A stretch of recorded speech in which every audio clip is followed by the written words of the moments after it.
जोंनि क'क्राझार सहरनि गेजेराव मानगोनां रुपनाथ ब्रह्मनि जोनोम सान फालिफैदों। बाहाय आंजों लोगोसे जोंनिनो बिटिसिनि एमसिएलए मानगोनां दनेस्वर गयारी सारबो दंमोन। बिथाङा एसे सिगां ओंखारलांग्रोबाय। थ' दिनै आंखौ कमिटिया लेंहरनानै बाहाय बिथांनि श्रद्धांजलि मोनसे प्रग्रामाव आंखौ लेंहरदों। आं बाहाय फैनो जोबोद गोजोननाय मोन्दों आरो बेनि माखासे हिस्ट'रिखौ आं खोनानो मोन्दों। दा बिथाङा जोबोद मावथिमोन, समाज सिबियारिमोन आरो जोंनि बर' हारियाव आं बेखौ बयखौबो खावलायो, जिखुनु संगठनावनो थाया मानो जोङो गावनि हारिनि नेताफोरखौ सानफ्रामबो जों फुजिनांगौ आरो सनमान होनांगौ, मान होनांगौ।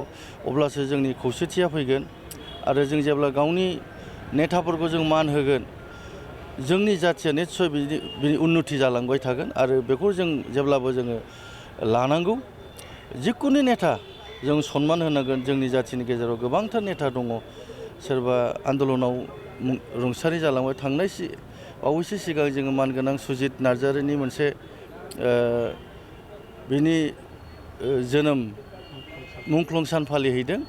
बाहायबो जों गोबां जोंनि बर' समाजनिफ्राय बिभिन्न दल संगठनफोर नुजाहैजोबदों। थिग बेबायदिनो जों मान होनांगौ। जों बयखौबो मान होनो रोंनांगोन, अब्लासो जोंनि जाथियाव मोनसे हारिया गेरेमसा जागोन। आं बेखौ खावलायो जाहाथे जोङो मान होलायनांगोन। गिदिरखौ गिदिर जों जेब्लाबो जेरावखि थाया जों मान होनांगोन। आं बेखौ खावलायो।